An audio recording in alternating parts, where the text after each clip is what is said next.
नमस्कार दोस्तों, स्वागत है आपका पैबली हिंदी में। और आज के हमारे वीडियो का टॉपिक है कि कैसे हम रीजर पे पेमेंट होने पर एयरटेबल रिकॉर्ड क्रिएट कर सकते हैं, वो भी ऑटोमेटिकली। एग्जाम्पल के लिए मान लीजिए दोस्तों कि मैं एक फैशन अपीरियल बिजनेस रन करता हूं और अपने इसी बिजनेस की पेमेंट प्रोसेसिंग के लिए मैं इस्तेमाल करता हूं रीजर पे का। अब जब भी मेरा प्रोडक्ट सेल आउट होता है, मुझे कोई नई पेमेंट रिसीव होती है रीजर पे पर, तो ऑटोमेटिकली वो सेम पेमेंट की डिटेल्स को मैं ऐड करना चाहता हूँ एयरटेबल के डेटाबेस में, ताकि सारी पेमेंट की डिटेल्स को मैं एक जगह पे रख पाऊँ और अपने डेटा को अच्छे से एनालाइज कर पाऊँ। तो दोस्तों, इस पूरी प्रोसेस को हम कंप्लीटली ऑटोमेट कर सकते हैं पैबली कनेक्ट की मदद से, रेजर पे को डायरेक्टली एयरटेबल से कनेक्ट करके। अब क्या होगा, जैसे रेजर पे से कोई नई पेमेंट आपको रिसीव होगी, कोई नई पेमेंट कैप्चर्ड होगी, ऑटोमेटिकली उसकी पूरी डिटेल्स जाके रिकॉर्ड हो जाएंगी एयरटेबल के डेटाबेस में, और इसमें आपको कोई भी मैनुअल वर्क करने की जरूरत नहीं पड़ेगी। तो आप कैसे बना सकते हैं इस पूरे ऑटोमेशन को, कैसे कनेक्ट कर सकते हैं इन दोनों एप्लीकेशंस को, आइए देखते हैं मेरी स्क्रीन पे। तो चलिए दोस्तों, बनाते हैं कैसा ऑटोमेशन रीजर पे और एयरटेबल के बीच में, कि जैसे रीजर पे पर कोई नई पेमेंट आपको रिसीव होगी आपके फैशन अपीरियल बिजनेस के लिए, तो ऑटोमेटिकली उस सेम पेमेंट की डिटेल्स को आप ऐड कर सकते हैं एयरटेबल के डेटा बेस में।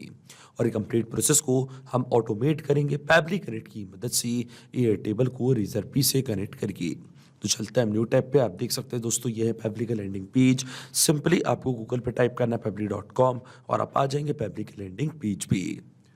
पैबली एक बहुत ही अमेजिंग सॉफ्टवेयर है जहाँ आप मल्टीपल एप्लीकेशंस को एक दूसरे से कनेक्ट इंटीग्रेट कर सकते हैं। अगर आप एक नए यूज़र हैं तो जाइए आप साइन अप फॉर फ्री पे, जहाँ आपको हर महीने मिलेंगे 100 फ्री टास्क कैसे ऑटोमेशन क्रिएट करने के लिए। अगर आप एक एग्जिस्टिंग यूज़र हैं तो सिंपली आपको क्लिक करना है साइन इन पे। साइन इन पे क्लिक करते ही दोस्तों आपके सामने ओपन होंगी पैबली की ये 7 मेन एप्लीकेशंस। आज हमको यूज़ करना पैबली कनेक्ट का, तो क्लिक करेंगे अब एक्सेस नाउ पे। एक्सेस नाउ पे क्लिक करते ही दोस्तों अब आपके सामने ओपन होगा पैबली कनेक्ट का डैशबोर्ड। पैबली कनेक्ट के डैशबोर्ड पे आने के बाद आपको जाना राइट हैंड साइड पे, क्लिक करना है इस ब्लू बटन पे क्रिएट वर्कफ्लो पे, और एक नया वर्कफ्लो आपको यहाँ पे सेटअप करना है। जैसे आप क्रिएट वर्कफ्लो के बटन पे क्लिक करेंगे, आपके सामने एक डायलॉग बॉक्स अपेयर होगा जहाँ आपको इस वर्कफ्लो को एक नाम देना है। तो मान लीजिए दोस्तों, मैं इसको नाम देता हूँ क्रिएट एयरटेबल रिकॉर्ड ऑन रीजर पे पेमेंट। आप अपनी रिक्वायरमेंट के हिसाब से इसे कोई और भी नाम दे सकते हैं। इसके बाद आपको चूज़ करना है वो पर्टिकुलर फोल्डर जिसमें आप ये नया वर्कफ्लो बनाना चाहते हैं। फोल्डर चूज़ करने के बाद क्लिक करना आपको क्रिएट पे, और जैसे ही आप क्रिएट पे क्लिक करेंगे अब आपके सामने ओपन होंगे ये दो इंपॉर्टेंट बॉक्सेस जिनको हम कहते हैं ट्रिगर एंड एक्शन। बेसिकली जो पूरा ऑटोमेशन आज हम बनाने वाले हैं वो इन दोनों प्रिंसिपल्स या कॉन्सेप्ट्स पर ही बेस्ड होते हैं। इनके डेफिनेशन की बात करें तो ट्रिगर कहता है व्हेन दिस हैपेंस, मतलब जब ऐसा हो। तो एक्शन कह देता है डू दिस, मतलब ऐसा कर दो। आप ट्रिगर और एक्शन को और अच्छे से समझने के लिए सबसे पहले आपको जानना होगा कि आज का हमारा ऑब्जेक्टिव क्या है, मतलब आज हम क्या करना चाहते हैं। तो देखिए दोस्तों, आज का मेरा बड़ा सिंपल सा ऑब्जेक्टिव है। एग्जाम्पल के लिए मान लीजिए कि मैं एक फैशन अपीरियल बिजनेस रन करता हूं और अपने इसी बिजनेस के लिए पेमेंट्स प्रोसेस करने के लिए मैं इस्तेमाल करता हूं रीजर पे का। जब भी रीजर पे पर कोई मेरा प्रोडक्ट सेल आउट होता है, मुझे कोई नई पेमेंट रिसीव होती है, तो ऑटोमेटिकली उस सेम पेमेंट की डिटेल्स को मैं ऐड करना चाहता हूँ एयरटेबल के डेटाबेस में, ताकि सारे पेमेंट का रिकॉर्ड मैं एक जगह पे रख पाऊँ और अपने डेटा को अच्छे से एनालाइज भी कर पाऊँ। अब इस पूरे ऑटोमेशन में जो मेरी ट्रिगर एप्लीकेशन होगी दोस्तों, वो होगी रीजर पे। तो यहाँ से हम चूज़ करेंगे हमारी ट्रिगर एप्लीकेशन रीजर पे, और इसके बाद ट्रिगर इवेंट हमारा होगा पेमेंट कैप्चर्ड। जैसे रीजर पे पर कोई नई पेमेंट कैप्चर्ड होगी, कोई प्रोडक्ट हमारा सेल आउट होगा, इंस्टेंटली हमारा वर्कफ्लो ट्रिगर होगा, मतलब काम करने लग जाएगा। और एक्शन एप्लीकेशन हमारी होगी एयरटेबल, जहाँ पे हम सेम प्रोडक्ट की डिटेल्स को ऐड करना चाहते हैं एयरटेबल के डेटाबेस में। इसलिए एक्शन एप्लीकेशन हमारी होगी एयरटेबल और एक्शन इवेंट हमारा होगा क्रिएट रिकॉर्ड। अब देखिए दोस्तों, एयरटेबल और रीजर पे दोनों के बीच में कोई भी डायरेक्ट कनेक्शन नहीं है, इसलिए बस इस्तेमाल कर रहे हैं पैबली कनेक्ट का। तो सबसे पहले रीजर पे को मैं कनेक्ट करूंगा पैबली कनेक्ट से, और रीजर पे को पैबली कनेक्ट से कनेक्ट करने के लिए हमको यहाँ पे दिया गया है वेबबुक यूआरएल। वेबबुक यूआरएल का काम होता है दो एप्लीकेशंस को एक दूसरे से कनेक्ट करना, ये एज अ ब्रिज की तरह ऐड करता है। तो जब भी रीजर पे पर कोई नई पेमेंट कैप्चर्ड होगी, ऑटोमेटिकली उसकी डिटेल्स को पैबली कनेक्ट यहाँ पे कैप्चर करेगा इस वेबबुक यूआरएल की मदद से। तो ये जो वेबबुक यूआरएल है दोस्तों, ये आपको कॉपी करना है। कॉपी करने के बाद आपको जाना अपने रीजर पे के अकाउंट पे, और रीजर पे के अकाउंट पे जाने के बाद लेफ्ट हैंड साइड पे आपको यहाँ पे एक ऑप्शन दिख रहा होगा अकाउंट एंड सेटिंग्स का। क्लिक करना आपको अकाउंट एंड सेटिंग्स पे। इसके बाद आपको जाना है वेबबुक्स के ऑप्शन पे, और वेबबुक्स के ऑप्शन पे जाने के बाद क्लिक करना आपको ऐड न्यू वेबबुक पे, और जो सेम वेबबुक यूआरएल आपने कॉपी किया था फैब्रिक कनेक्ट से, ये सेम वेबबुक यूआरएल कॉपी करके आपको यहाँ पे करना है पेस्ट। इसी की मदद से जो भी नई पेमेंट की डिटेल्स हैं वो फैब्रिक कनेक्ट अपने पास कैप्चर कर पाएगा। इसके बाद कोई सीक्रेट की आप प्रोवाइड करना चाहते हैं तो आप कर सकते हैं। एक्टिव इवेंट, इसके बाद हमको चूज करना है पेमेंट कैप्चर्ड, कि जैसे ही रेजर पे पर कोई नई पेमेंट कैप्चर्ड होती है तभी हम चाहते हैं हमारा जो वेबबुक यूआरएल है काम करे और इसकी डिटेल्स फैब्रिक कनेक्ट के पास भेजें। इसलिए एक्टिव इवेंट्स मैंने चूज किया पेमेंट कैप्चर्ड, और अब मैं क्लिक करूंगा क्रिएट वेबबुक की बटन पे, तो आप देख सकते हैं सक्सेसफुली वेबबुक यूआरएल को मैंने सेटअप कर दिया अपने रेजर पे के अकाउंट पे। अब जब भी रेजर पे पर कोई नई पेमेंट आती है तो ऑटोमेटिकली उसकी डिटेल्स को फैब्रिक कनेक्ट पे कैप्चर कर लेगा। और आप देख सकते हैं फैब्रिक कनेक्ट वेबबुक रिस्पॉन्स का वेट भी कर रहा है, और नोट पे हमको बोला गया कि अब हमको लॉगिन करना है उस एप्लीकेशन में और एक टेस्ट सबमिशन करके चेक करना है कि क्या नई लीड की डिटेल्स को फैब्रिक कनेक्ट पे कैप्चर कर पा रहा है या नहीं। तो देखिए दोस्तों, टेस्ट सबमिशन करने के लिए हम वापस जाएंगे रेजर पे के अकाउंट पे, और यहाँ पे एक नया प्रोडक्ट मैं अपना सेल आउट करके देखूंगा, एक टेस्ट सबमिशन करके देखूंगा, और आप चेक करेंगे कि क्या पेमेंट की डिटेल्स को फैब्रिक कनेक्ट पे कैप्चर कर पा रहा है या नहीं। तो क्लिक करना आपको दोस्तों पेमेंट पेजेस पे, और पेमेंट पेजेस पे क्लिक करने के बाद आप देख सकते हैं मैंने यहाँ पे एक प्रोडक्ट को ऐड करके रखा जिसका नाम है एलिगेंट रेड इवनिंग ड्रेस, और इसके भी टोटल सेल इतनी हो चुकी है, और ये हमारे पेज का यूआरएल। मतलब ये प्रोडक्ट जब मेरा सेल आउट होता है तो इसकी डिटेल्स को मैं ऐड करना चाहता हूँ अपने एयरटेल के डेटा बेस में। ये एक मैं फैशन अपीरियल बिजनेस रन करता हूँ, और अपने इसी फैशन स्टोर के लिए पेमेंट प्रोसेस करने के लिए मैंने आपको बता चुका है कि मैं इस्तेमाल कर रहा हूँ रेजर पे का। अब देखिए मेरा पहली पेमेंट पेज यहाँ पे ओपन करके रखा है, एलिगेंट रेड इवनिंग ड्रेस हमारे प्रोडक्ट का नेम है, ये उसका पूरा डिस्क्रिप्शन है, अमाउंट उसका 4999 डेसिमल 00, और इसके बाद यहाँ पे हम हमारी डिटेल्स फिल करेंगे। तो मान लीजिए एज अ कस्टमर मैं आपका प्रोडक्ट बाय करने वाला हूँ, तो ये जो मेरा फर्स्ट नेम है यहाँ से मैं ऐड करना चालू करता हूँ। फर्स्ट नेम है मेरा टेस्ट, लास्ट नेम है मेरा यूज़र, ये है मेरी ईमेल आईडी, ये है मेरा कॉन्टैक्ट नंबर, स्ट्रीट एड्रेस हमारा A52 रैंडम, सिटी हमारी भोपाल, स्टेट है मध्य प्रदेश, कंट्री है इंडिया, और ये है हमारा पिन कोड। मैं क्लिक करूंगा पे ₹4999 की बटन पे। इसके बाद हम जाएंगे कार्ड्स पे, और हम यहाँ पे डमी कार्ड की डिटेल्स ऐड करेंगे। तो मान लीजिए ये हमारे डमी कार्ड की पूरी डिटेल्स, इसको मैंने यहाँ पे ऐड कर दिया है। मंथ हमको यहाँ पे ऐड करना है, तो मान लीजिए ये मंथ भी मैंने यहाँ पे ऐड कर दिया है। इसके बाद आता है CVV, तो 1 2 3 हमारा CVV, ऐसे कुछ टेक्स्ट डिटेल्स मैंने यहाँ पे ऐड कर दिए हैं। और अब मैं क्लिक करूँगा कंटिन्यू की बटन पे, और इसके बाद हम क्या करेंगे, जैसे ही यहाँ पे हमारी पेमेंट सक्सेसफुल होगी इसकी डिटेल्स आप देखेंगे फैब्रिक कनेक्ट कैप्चर कर लेगा।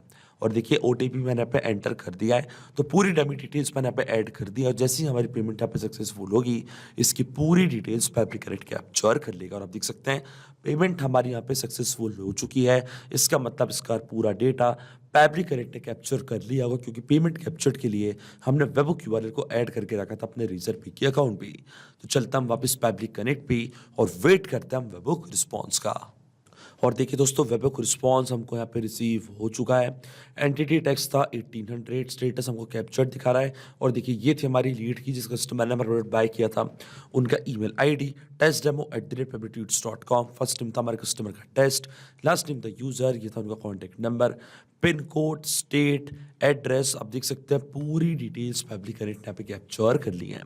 पेमेंट अमाउंट भी आपको यहाँ पे दिख रहा होगा, लेकिन आपको यहाँ पे कंफ्यूजन हो रहा होगा कि पेमेंट अमाउंट तो 4999 था, पर यहाँ पे हमको 4,99,900 दिख रहा है। वो इसलिए क्योंकि जो रिस्पॉन्स यहाँ पे कैप्चर हुआ है उसमें यहाँ पे डेसिमल कैप्चर नहीं हो पाया, इसलिए यहाँ पे अमाउंट हमको गलत दिखा रहा है। लेकिन इससे हमको कोई फर्क नहीं पड़ता। अभी हम क्या करेंगे, अभी हम यहाँ पे एक फिल्टर का इस्तेमाल करेंगे। और देखिए दोस्तों, फिल्टर का इस्तेमाल यहाँ पे हम इसलिए कर रहे हैं क्योंकि रेजर पे की जो भी पेमेंट की डिटेल्स है वो सारी पेमेंट की डिटेल्स को फैब्रिक कनेक्ट यहाँ पे अपने पास कैप्चर कर लेगा कुछ इस तरीके से। जैसी कोई नई पेमेंट आपको रिसीव होगी रेजर पे से, ऑटोमेटिकली उसकी पूरी डिटेल्स इस तरीके से फैब्रिक कनेक्ट यहाँ पे कैप्चर कर लेगा। लेकिन अगर आप चाहते हैं कि केवल एक पर्टिकुलर प्रोडक्ट के लिए ही आप पेमेंट की डिटेल्स को कैप्चर करना चाहते हैं और ऐड करना चाहते हैं एयरटेल के डेटाबेस में, तो आपको इस्तेमाल करना पड़ेगा फिल्टर का। आप देख सकते हैं कई सारे प्रोडक्ट्स मैंने ऐड करके रखे अपने रेजर पे के अकाउंट पे। आप इनमें से अगर कोई एक भी प्रोडक्ट सेल आउट होता है तो इसकी पूरी डिटेल्स फैब्रिक कनेक्ट इस तरीके से कैप्चर कर लेगा।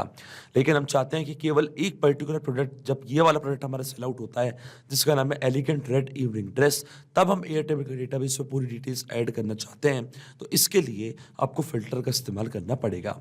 तो देखिए रेजर पे और एयरटेबल के बीच में हम यहाँ पे इस्तेमाल करेंगे फैब्रिक एक अमेजिंग फीचर का जिसको हम कहते हैं फिल्टर। और फिल्टर की मदद से हम हमारे वर्कफ्लो को कुछ इस तरीके से सेटअप कर देंगे कि जब कोई एक प्रोडक्ट ही सेल आउट होगा तभी उसकी डिटेल्स एयरटेबल के डेटाबेस पे जाके ऐड हो पाएंगी।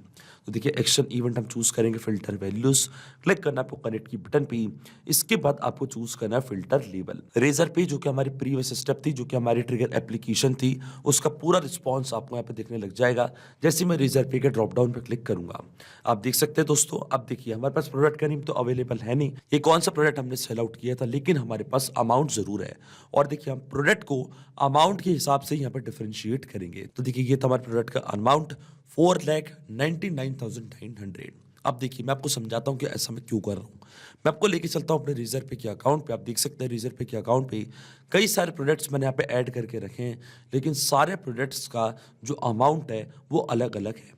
तो जब हमको 4,99,900 का पेमेंट कैप्चर्ड होता है रेजर पे तभी हम चाहेंगे कि हमारा वर्कफ्लो आगे काम करे और डिटेल्स जगह ऐड हो एयरटेबल के डेटा पीस पे। इसलिए हमने प्रोडक्ट को यहाँ पर डिफरेंशिएट कर दिया है पेमेंट के अमाउंट पे। इसलिए अमाउंट यहाँ पे हम चूज करेंगे और इक्वल टू वैल्यू में हम यहाँ पे ऐड कर देंगे 4,99,900। जब ये अमाउंट सेम होगा तभी हमारा वर्कफ्लो आगे काम करेगा। अब देखिए मैं आपको save and send test request की बटन पे क्लिक करके दिखाता हूँ। आप देख सकते हैं कंडीशन हमको ट्रू बता रहा है।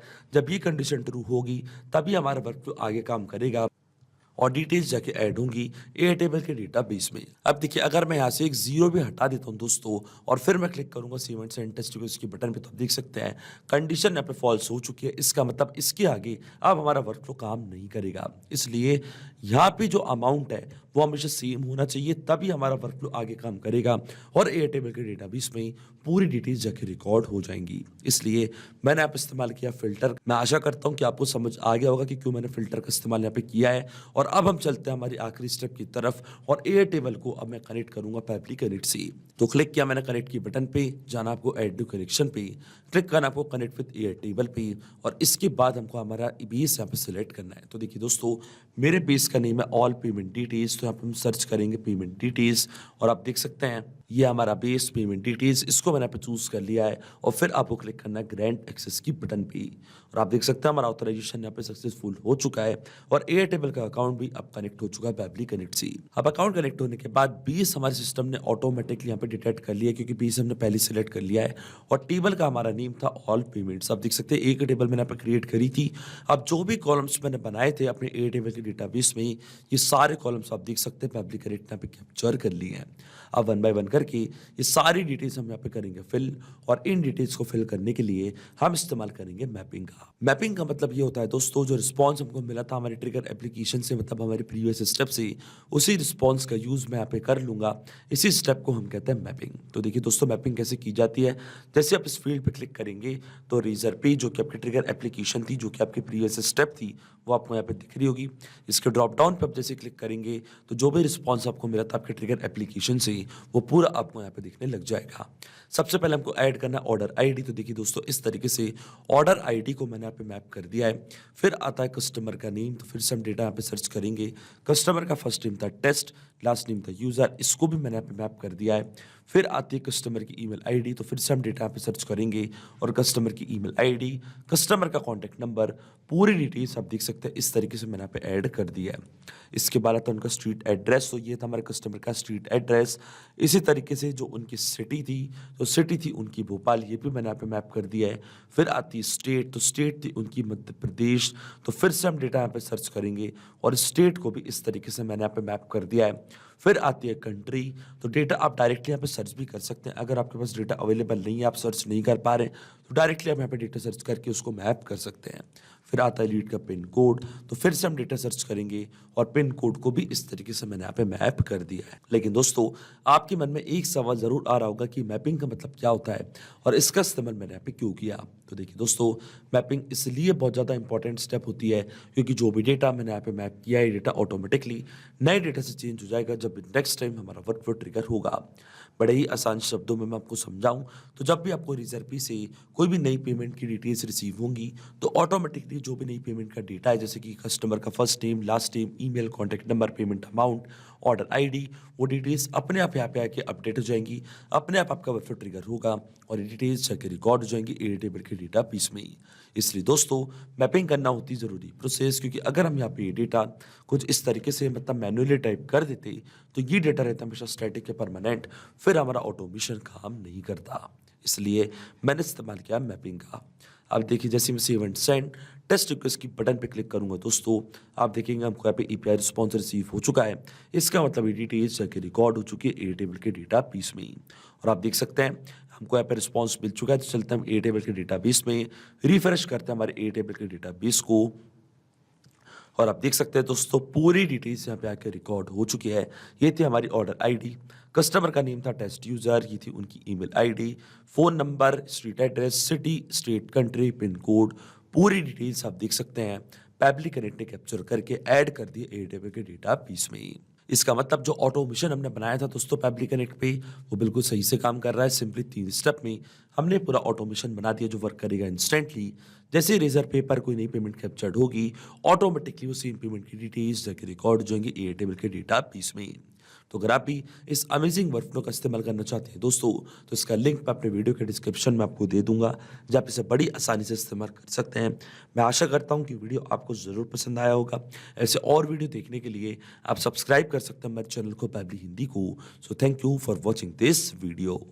सिर्फ यही नहीं दोस्तों, आप और भी एप्लीकेशंस को कनेक्ट कर सकते हैं पैबली कनेक्ट की मदद से और अपना मनपसंद इंटीग्रेशन बना सकते हैं।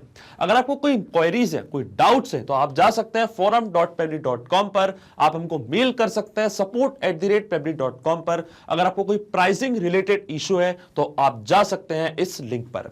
अगर आपको ये वीडियो पसंद आया हो तो इस वीडियो को लाइक करना, शेयर करना और सब्सक्राइब करना ना भूलें। So thank you for watching this video.